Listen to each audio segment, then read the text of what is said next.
Welcome to Study My Way double double one. Hello everyone. Today we are going to study class 9 economics chapter 3 poverty as the challenges. If you are new please subscribe channel. This is a part second. तो इसमें start करते हैं। इसमें पहले हमने उसमें मतलब पहले चैप्टर में ओवरव्यूज़ देखे थे इसके कि क्या होता है पॉवर्टीज़। फिर हमने देखे थे दो मतलब इसमें जो भी उसका स्टेटस कैसा था, झुग्गी झोपड़ी में जो रहते हैं लोग बाग, तो वे काफ़ी क्राउडेड एरिया में रहते हैं, डेली वेजेस पे करते हैं। तो हम उनको कहते हैं कि वे गरीब हैं, पॉवर्टी लाइन में, उनको उसकी बेसिक रिक्वायरमेंट्स उनकी कंप्लीट नहीं हो रहे हैं। फिर हमने two types of the cases देखे थे। हमने पॉवर्टी में अर्बन का देखा था, हमने राम शरण का था, और हमारा एक उसका मतलब हमने देखा था रूलर का देखा था लखा सिंह के बारे में, जो जिसके पास अपनी भूमि नहीं थी। और इसके बाद हमने क्या देखा था कि जो पोवर्टी लाइन है कि सोशल साइंटिस्ट के द्वारा किस तरह से देखा जाता है कि इसमें हम देखते हैं कि ना तो केवल कि फूड के अकॉर्डिंग, या फिर हमने उसकी जो भी कंजप्शन के अकॉर्डिंग, बाकी और भी जो चीज़ें होती है, माल न्यूट्रिशन कैसे होता है कि किस तरह से उनको पोषक तत्व की कमी है, किस तरह से उनके हेल्थ केयर तक उनकी पहुंच नहीं है, लोगों की जॉब की अपॉर्चुनिटीज नहीं है उनके पास, और उनको साफ पानी नहीं मिलता। तो ये भी उनकी एक तरह क्राइटेरिया था जो कि वो पॉवर्टी लाइन को काउंट करता है। फिर सोशल एस्कुलेशन का मतलब क्या होता है? सोशल एस्कुलेशन का मतलब होता है कि किस तरह से लोग समाज से उनका बहिष्कार किया जाता है, मतलब अलग किया जाता है कि जो अच्छे लोग रहते हैं वे अपने जो अपने से नीचे वाले जो लोग होते हैं, या मतलब गरीबी रेखा के नीचे जिसकी बेसिक रिक्वायरमेंट पूरी नहीं होती, तो वे उनको उस तरह से थोड़ा गलत कंडीशन से उसको देखते हैं। फिर हमारे दूसरी ये था क्या, वल्नरेबिलिटी।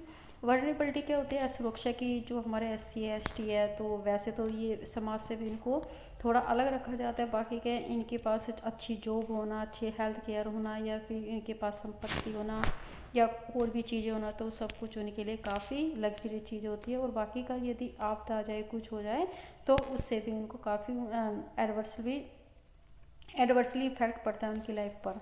चलते हैं जो भी हमारा सेकंड पार्ट का जो टॉपिक है, इस पे चलते हैं हम। Poverty line. पॉवर्टी लाइन्स क्या होते हैं कि इसको बोलते हैं हम गरीबी रेखा। किस चीज़ को गरीबी रेखा बोलते हैं? मतलब ये कहते हैं कि यदि इस लाइन के अंदर, इस वाली लाइन में होता है कि एक क्राइटेरिया दे दिया कि इस लाइन के अंदर क्या होना चाहिए लोगों को, मतलब वो गरीबी रेखा के उसमें लाइन में आएंगे, मतलब उनकी जो बेसिक रिक्वायरमेंट वो भी कंप्लीट नहीं होती। और यदि इस रेखा ये देखे तो इस वाली रेखा में उनको उसी हिसाब से क्या दिया जाता है, उनको उसकी इनकम दी जाती है ताकि वो अपने बेसिक रिक्वायरमेंट्स को पूरा कर सके। बहुत सारे जो देश होते हैं, स्टेट्स होते हैं, वो पॉवर्टी लाइन से काफ़ी बिलो होते हैं।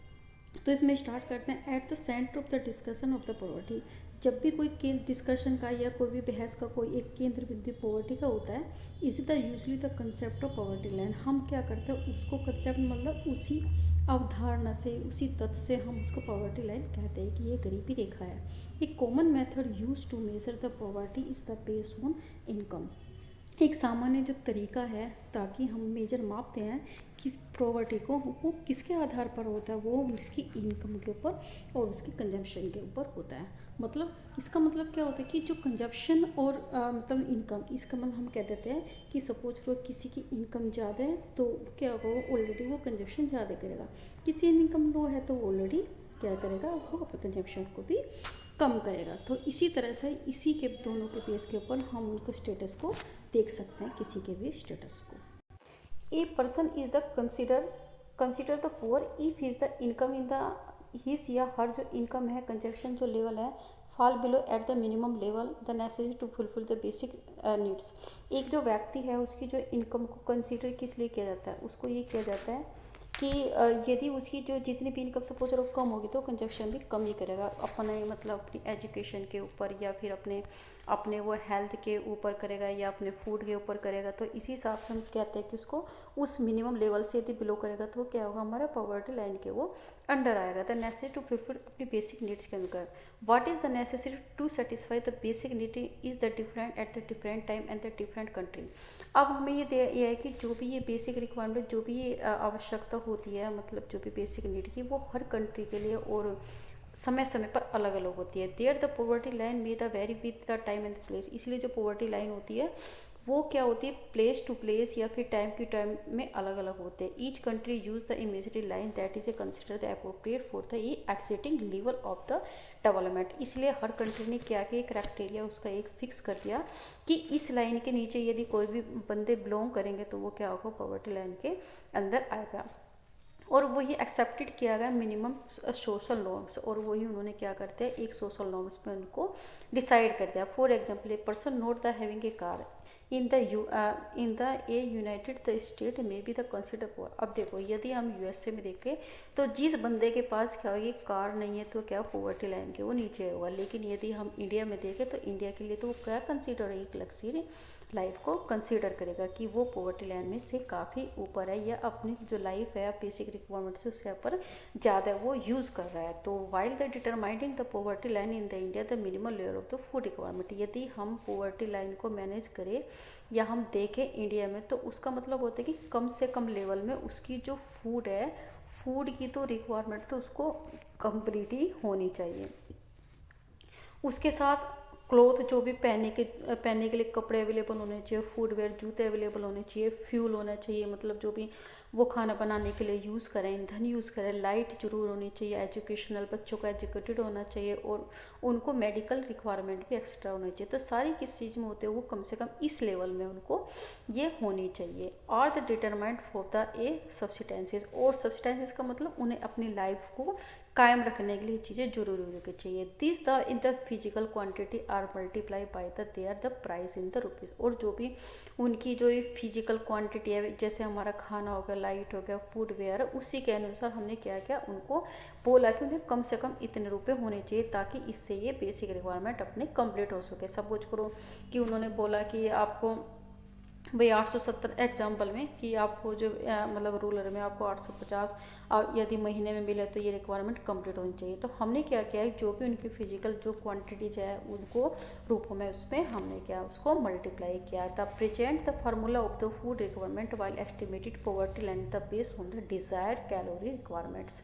अब जो भी आवश्यकता होती है कि हम पॉवर्टी लाइन को किस तरह से उसका एस्टिमेटेड का मतलब किस तरह से अनुमान लगाए, तो इसका अनुमान हम लगाएंगे उनको कैलोरी बेसिस के अनुसार कि कितनी जो भी इनकी फूड जो रिक्वायरमेंट है उसके अकॉर्डिंग उनको कितनी कैलोरीज मिल रही है। जैसे सपोज करो उनको फूड आइटम है जिसमें हमारा सीरियल है अनाज है प्लस इसे दालें हैं या वेजिटेबल सब्जियां हैं, दूध है, तेल है और क्या है शुगर है, जो उनको ही कम से कम ये कैलोरी को क्या करें उनकी कंप्लीट करें पूरी करें टुगेदर तो provide the this needed calorie. इसलिए ये जो चीज़ें होगी उनको कम से कम इतनी कैलोरीज तो दे के ताकि वो अपने आप को सस्टेन रख सके, कायम रख सके अपनी लाइफ के लिए। फिर जो ये कैलोरी होती है वो अलग अलग डिपेंड होते हैं उनकी एज के अनुसार, उनके सेक्स के अनुसार, मतलब मेल और फीमेल के अकॉर्डिंग जैसे कि उनका हार्ड वर्क होगा इसी तरह से, और टाइप ऑफ द वर्क किस तरह का काम कर रहा है वो इस तरह से, तो उनके सबके लिए वो अलग अलग हो गए। जैसे बच्चे होंगे तो बच्चों के लिए कम हो गया। अब जो सपोज करो मैन है वो तो कि बाहर खेतों में हार्ड वर्क करते हैं उनके लिए ज़्यादा कैलोरीज होगी, औरतें घर में काम करते हैं उनको कम होगी, ठीक है। तो इस हिसाब से वो उनको वेरी करेगी। The accepted the average the calorie requirement in that, यदि हम औसत देखें कि औसत जो इंडिया में जो कैलोरीज है वो कितनी है, तो यदि हम देखें तो यदि रूरल एरिया में देखें तो एक दिन में जो वन डे में जो पर पर्सन हो गया तो पर पर्सन के लिए हमें 2400 कैलोरी की ज़रूरत होगी, और यदि हम अर्बन में देखें तो अर्बन में ज़रूरत होगी 2100 कैलोरी। और आप ये सोचेंगे कि भाई इन दोनों में डिफरेंसेस क्यों हैं, इनमें डिफरेंसेस इसलिए होती है क्योंकि जो रूरल एरिया होते हैं उसमें वो एंगेज रहते थे self the more physical work, मतलब फिजिकल एक्टिविटीज़ में खेतों में काम करना तो उन्हें ज़्यादा कैलोरीज की आवश्यकता होगी। Calories requirement in the rural area are the consider to be the higher than in the urban area. इसलिए जो रूरल एरिया में जो भी मतलब कैलोरी की आवश्यकता है पर व्यक्ति को तो उनको उनकी ज़्यादा होती है किसके अकॉर्डिंग, जो भी मतलब हमारे शहरों में जो लोग रहते हैं उनके अकॉर्डिंग। द मॉनेटरी एक्सपेंडिचर पर the capital needed for buying this calorie requirement in the term of the food grain. इसलिए क्या होनी चाहिए कि उन्हें कम से कम इतना वेतन, मॉनेटरी एक्सपेंडिचर का मतलब उन्हें इतना तो पैसा जो हम दे रहे हैं ताकि वो इन चीज़ों पे वो खर्च करें ताकि उनकी जो कैलोरीज है वो पूरी हो सके। जैसे हमारा फूड ग्रेन होगा इस टाइप से होगा। अब ये आया कि is the revise the periodically the taking into consider in the rice in the price, और क्या होता है कि टाइम टू टाइम वो रिवाइज होती रहती है, जैसे महंगाई बढ़ती रहेगी उसी के अनुसार वो जो भी रिक्वायरमेंट है वो मतलब जो पैसे की रिक्वायरमेंट है ताकि वो अपनी बेसिक रिक्वायरमेंट्स को पूरा कर सके तो वो टाइम टू टाइम बदलती चली जाती है। अब देखो जैसे हमने बेसिस किया कैलकुलेशन, हमने ईयर 2011-12 में, तो जो पॉवर्टी लाइन में तो जो पर पर्सन को एक फिक्स करते हैं कि आप 816 रुपये पर मंथ दिए जाएंगे रूरल में और 1000 दिए जाएंगे अर्बन में। Despise the less the calorie requirements है, higher amount for the urban area has been the fix. भाई जो भी कैलोरी रिक्वायरमेंट है, और कैलोरी रिक्वायरमेंट तो कम है क्योंकि 2100 है, लेकिन उनको पैसे ज़्यादा इसलिए दिए जा रहे हैं क्योंकि जो अर्बन एरिया होते हैं वहाँ पे चीज़ें काफ़ी महंगी होती है और कुछ चीज़ें फिक्स होती है। जो हमें भी चीज़ें होती है, जो हमारे एसेंशियल मतलब जो आवश्यक जो प्रोडक्ट होंगे वो अर्बन सेंटर में वो हमें एक फिक्स रेट पर मिलेंगे। In the way in their 2011 या 12 a family of the 5 member living in the rural area. अब यदि हम देखें इसमें मतलब 2011-12 के अनुसार, यदि एक फैमिली में 5 मेंबर हैं और रूरल एरिया में रह रहे हैं, तो earning the less than the about 4080 per month will be the below in the poverty line. यदि 5 पर्सन की जो इनकम है आपकी 4080 रुपये पर मंथ से कम है, तो कौन से अंडर आएगा? वो हमारा पॉवर्टी लाइन के अंडर में आएगा, उसके नीचे आएगा। ये सिमिलर फैमिली यदि उसी के समांतर अर्बन एरिया में है और 5 मेंबर है, तो उनकी कितनी होनी चाहिए? 5000 होनी चाहिए सबको मिला के। यदि उससे कम है तो पॉवर्टी लाइन से वो कम है, क्योंकि उनकी बेसिक रिक्वायरमेंट उससे कंप्लीट नहीं होगी। The poverty line is estimated the periodically the normal the every the 5 year. और जो क्या हुआ कि जो भी पॉवर्टी लाइन की जो एस्टिमेटेड उन्होंने नॉर्म्स डाले हैं, मतलब जो भी पैसे डाले वो 5 साल में रिवाइज है। पहले तो क्या 5 ईयर प्लान थी, तो अब नहीं है, अब दूसरी तरह से वो रिवाइज होती है। ये पहला डाटा है इसलिए। अब ये कह रहे कि by the conducted the sample survey, this survey are the carry out by the a national sample the survey organisation. और जो भी ये सर्वे किए जाते हैं, जो भी ये सैंपल लिए जाते हैं कि भाई कितना लोगों के रिक्वायरमेंट्स है, कितना उनको आप आगे रिवाइज करना चाहिए, तो उसके जो डाटा है, जो सर्वे है, कौन जारी करते हैं? NSSO, उसको बोलते हैं नेशनल सैंपल सर्वे ऑर्गेनाइजेशन। एक नंबर में काफ़ी मतलब एग्जाम में पूछा जा सकता है questions. However for the making the comparison between developing the country, यदि तब हम देखें तुलना करें जो डेवलपिंग विकासशील जो कंट्री हैं और जो international organisation like the World Bank use the uniform standard poverty line, और अलग अलग में हम देखें कि जो कर सकते हैं कि जो भी कंट्री हमारी विकास हो रही है और दूसरे जो ऑर्गेनाइजेशन है जैसे वर्ल्ड बैंक है, वो भी इस तरह से पॉवर्टी लाइन के नॉर्म्स को या स्टैंडर्ड को उसमें एक फिक्स स्टैंडर्ड को वो जारी करते हैं। उन्होंने क्या किया कि मिनिमम अवेलेबिलिटी होता है इक्विवेलेंट द 1.90 पर पर्सन पर ईयर। अब उन्होंने 2011 में बताया कि इनको कम से कम $1.90 एक व्यक्ति को मिलना चाहिए, तो तभी वो उसके पॉवर्टी लाइन के अंडर आएगा। अब पॉवर्टी जो एस्टिमेटेड कैसे बोला जाता है, तो पॉवर्टी एस्टिमेटेड का है अनुमान लगाना। It is the clear from the table 3.1 that is there is substantial the tagline in the poverty ratio in the Indian from the 45% in the 1937 and 32, और कितना चला गया 37.2 द पर इन द 2004 और 5 में। अब ये क्लियर डाटा में दिखाया गया है कि जो हमारे पॉवर्टी रेशो है वो इंडिया में क्या है, टैगलाइन हो रहा है, कम होता जा रहा है। जो 1993-94 45% था, जो 2004 और 5 में कितना होगा, वो 37.2 रह गए हैं। अब जो प्रोपोर्शनेट देखे वो मतलब हम लोगों का, तो ये क्या होता है कि धीरे धीरे क्या होता जा रहा है, कम होता जा रहा है। और अब लगभग यदि 11-12 की जनसंख्या सेंसस में देखे तो अब वो कम से कम कितना 22% हो गया है। पहले 45 था और फिर 93 में फिर वो 37.2 हो गया और ये 22 हो गया। The trend it is the trend continuous people the below the poverty line made down in the less in the 20% in the next 5 year. यदि हम कहें कि डाटा निकालें तो कम से कम 20% और भी यदि अगले 5 साल में देखें तो 20% और भी कम हो जाएगा। Although the percentage of the people living the under the poverty decline in the earlier to the decade. अब ये कह रहा है कि जो परसेंटेज है जो लोगों की रहने की पॉवर्टी लाइन की, वो भी धीरे धीरे कम हो रही है। 200 साल से कम से कम दो डिकेड मतलब 20 साल से वो कम हो रही है। अब यदि हम देखें 73 से 90 से तो कितने 20 साल हो गए, तो 20 साल क्या हो रही है, वो थोड़ी कम हो रही है। The number of the poor decline in the 407 million 2045। अब यदि हम देखें कि इस नंबर में जो पुअर थे, लोग थे, वो कितने बोल रहे हैं, 407 मिलियन, या बोल देंगे 40.7, मतलब 40 करोड़ 7 लाख यदि कह देंगे तो इस टाइम में थे। या हम कह देंगे इसमें, इससे क्या होगा, 2004 में कितनी थी, 407 मिलियन से लेके और 270 मिलियन, इतना बिलो चली गया 2011-12 में थी एवरेज देखिए डेक्लाइन। तो धीरे धीरे क्या हो रहा है कि वो धीरे धीरे डेक्लाइन हो रहा है, इसका रेशो डेक्लाइन हो रहा है। तो ये एक चार्ट है, इसमें एस्टिमेटेड पॉवर्टी इंडिया लाइन है टेक्निकल मेट्रोलॉजी के अनुसार। तो 93 में क्या था कि इसका रेशो कि 50% जो लोग थे वो रूरल में गरीब थे, पॉवर्टी लाइन के बिलो थे, अर्बन में 32 होंगे। फिर धीरे धीरे यदि हम इससे आगे देखें तो 11-12 में 26 रह गए हैं रूरल में, और इसमें अर्बन में 14 रह गए। यदि हम दोनों को मिलाकर देखें तो 22%, और पहले क्या 93 में 45 और 4-5 में कितना 37 पॉइंट समथिंग था।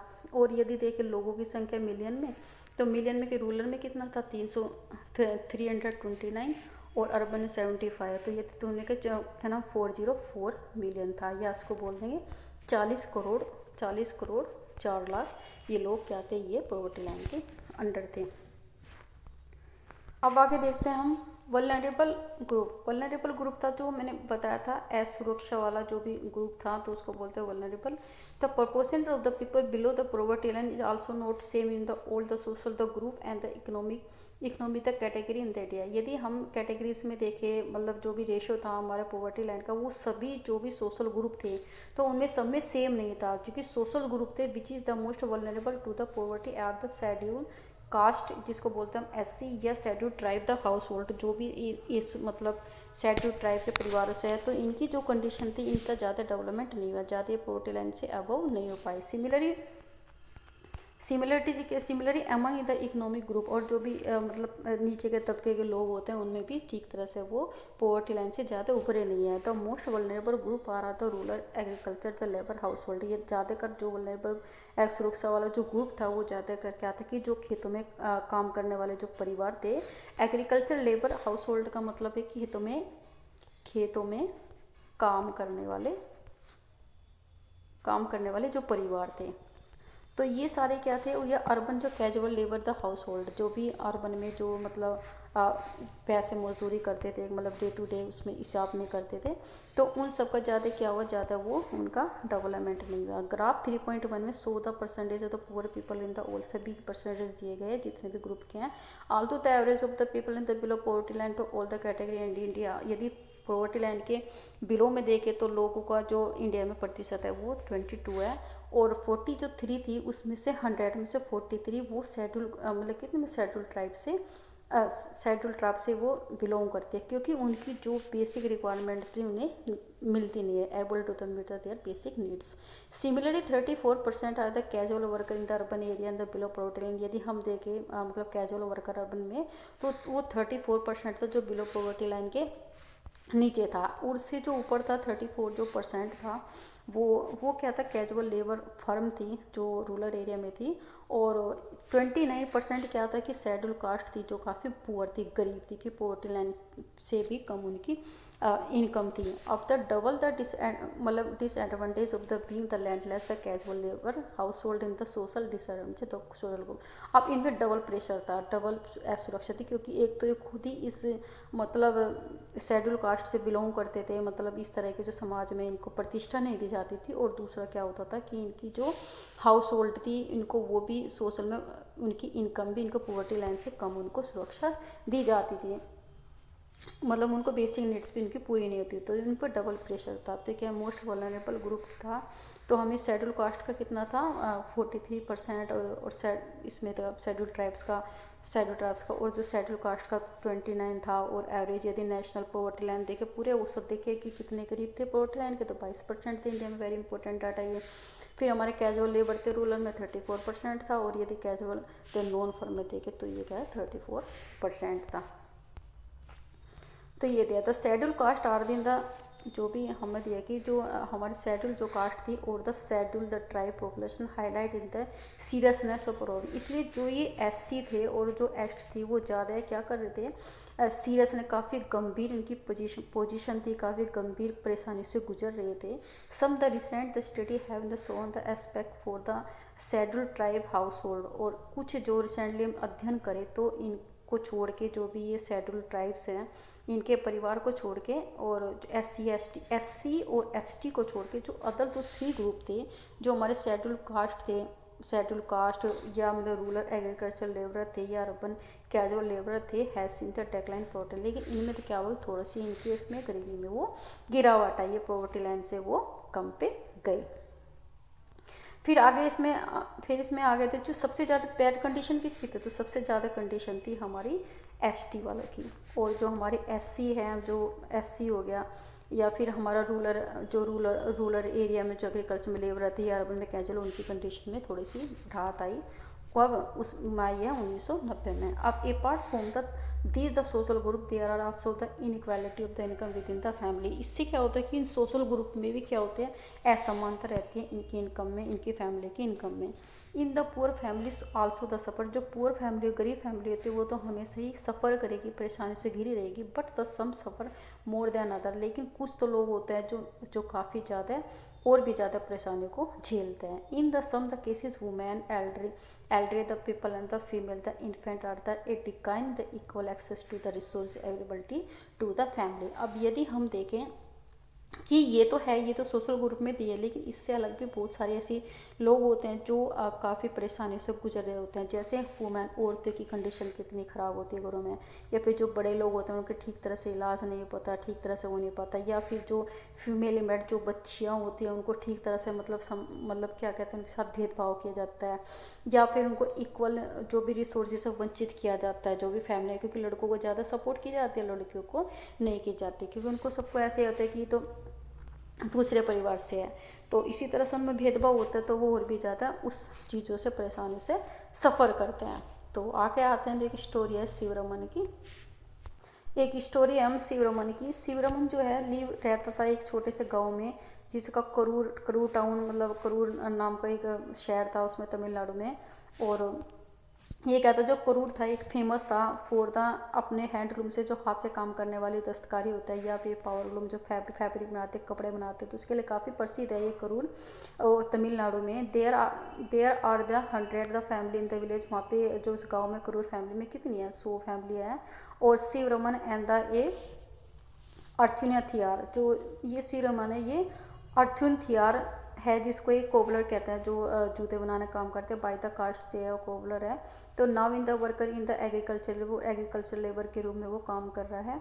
और कितने 150 से 160 पर डे में 160 रुपये में काम कर रहा है एक दिन, मतलब ये खेतों में काम करता है। और आप देख सकते हो कि जो भी खेतों में मोस्टली जो 160 रुपये मिलते हैं उसको एक दिन में, और वो केवल 5 या 6 महीने ही काम कर पाता है एक साल में। At the other time the he does the और द जॉब इन रिटर्न, और उसके बाद क्या करता है वो कोई दूसरी तरह की जॉब करता है जो उसकी पुरानी जॉब है, मतलब मोची बनाने वाली, जूते वगैरह बनाने के लिए। हिज द वाइफ है Shashikala the to work with time, उसकी जो वाइफ है वो भी उसके साथ काम करती है, but she can the really the work found is this the day, लेकिन उसको भी काफ़ी मुश्किल से काम वो कर पाती है।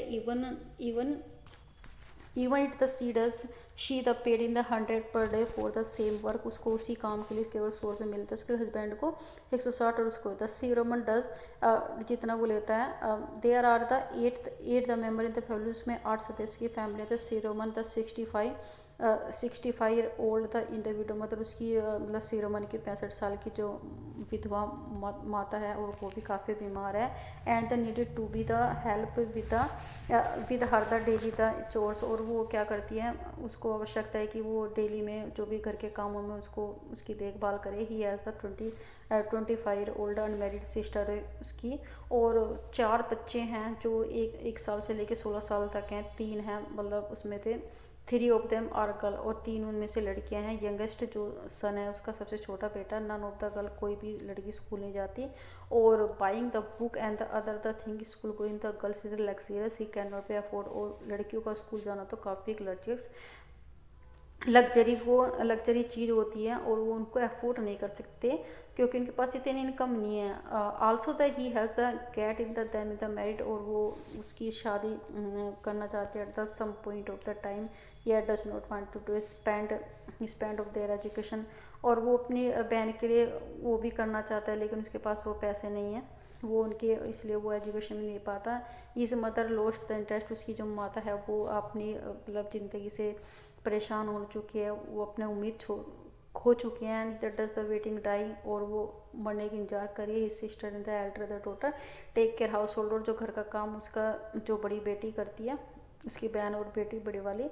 Shivaraman the plan to send his the son the school when his come to stay, वो चाहता है कि जो उसका बेटा है वो स्कूल जाए, और जब वो उसकी एज में आ जाएगा। He is the unmarried, the sister does not gate in the along with his wife, उसकी जो सिस्टर है उसकी वाइफ के साथ उसकी नहीं बनती है। Shashikala find her in the burden, Shashikala उसको बहुत समझती है, but the Shivaraman can not find the suitable groom, वो जो शिवरमन है वो उसके लिए सही तरह दूल्हा नहीं देख पाता ड्यू टू लैक ऑफ, क्योंकि उसके पास पैसे नहीं है। Although the family has the difficult to arrange the two meals a day, इसलिए जो उसकी जो फैमिली होती है वो काफ़ी मुश्किल से 2 वक्त का खाना भी मुश्किल से जुटा पाते हैं। Shivaraman manage to buy the milk once in the while, और वो क्या करता है कि वो चाहता है कि वो अपने बच्चे के लिए दूध लाए ताकि वो उसका छोटा बच्चा उसके लिए वो अफोर्ड कर सके, उसको सही तरह से वो चीज़ें दे सके।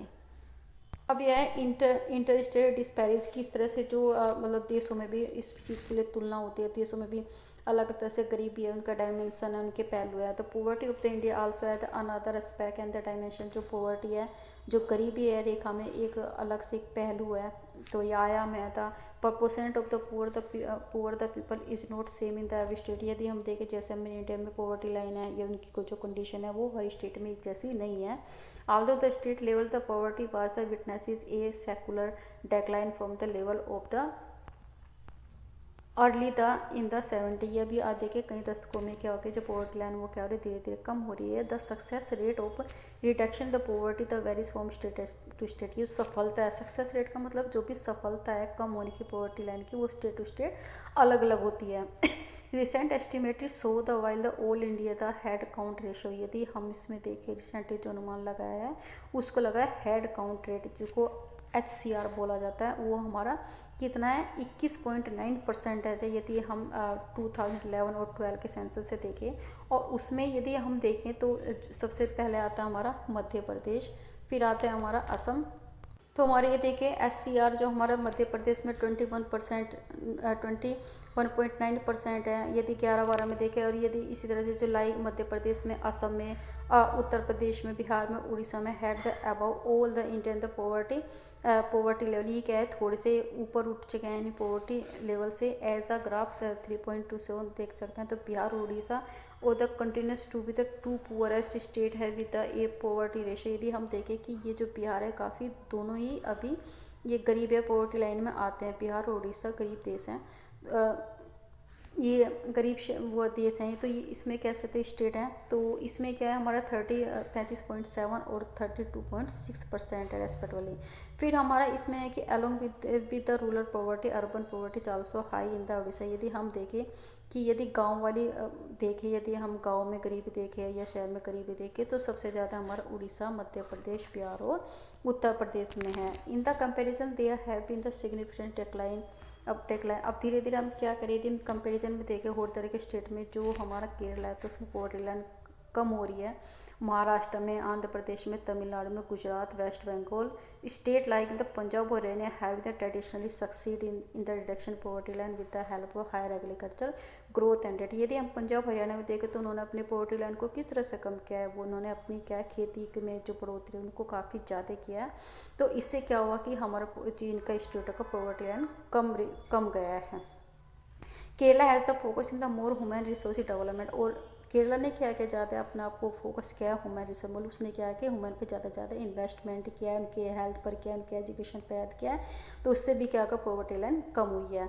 वेस्ट बंगाल में देखें तो जो लैंड रिफॉर्म मेजरमेंट किया कि जो हमारी जो भूमि है उसको दोबारा पुनरुत्थान किया, उनको फर्टिलाइज किया अच्छी तरह से, तो मेजर किया है, हेल्प किया है ताकि वो अब पॉवर्टी कम हो सके, क्योंकि ज़्यादा लैंड अच्छी होगी तो उस पर ज़्यादा लोग काम करेंगे तो उनका लेवल भी ज़्यादा होगा। तो इससे आंध्र प्रदेश में देखें, तमिलनाडु में ये पब्लिक डिस्ट्रीब्यूशन में तो फूड ग्रेन, उसमें तमिलनाडु और आंध्र प्रदेश में देखें तो सबसे ज़्यादा जो अनाज है, अनाज का डिस्ट्रीब्यूशन किया गया है, राशन वगैरह द्वारा लोगों को प्रोवाइड किया है, और उससे क्या हुआ कि उनकी जो उनका जो बेसिक रिक्वायरमेंट है उसमें उनमें इम्प्रूवमेंट आया है। तो इसको आगे देखते हैं ग्लोबल, क्योंकि ये काफ़ी जो चैप्टर काफ़ी ज़्यादा है तो इसको फिर आगे करते हैं थर्ड पार्ट में। तो तब तक के लिए आपको अपना ध्यान रखिए और thank you for watching and take care.